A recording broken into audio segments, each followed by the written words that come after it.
বাঙালির প্রিয় মুখ বাংলা চলচ্চিত্রের চিরসবুজ এক জাদুর নাম হচ্ছেন শাবনূর।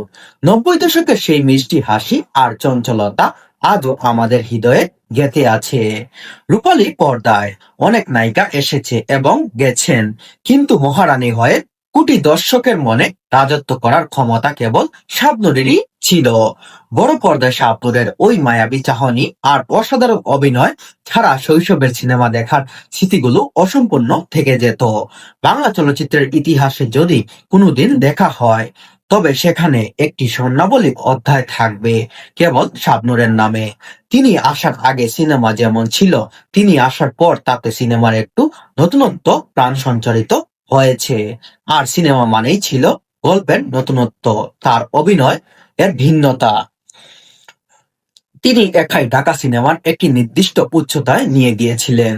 তাকে ছাড়া আমাদের এই সিনেমা ইন্ডাস্ট্রি যেন সোনালী দিনের গল্প বলার অসম্পূর্ণ থেকে যাবে। তিনি আমাদের গর্ব, আমাদের চলচ্চিত্রের উজ্জ্বল নক্ষত্র। তিনি আজীবন থাকবেন ভক্তদের হৃদয়ে এক সুন্দর এবং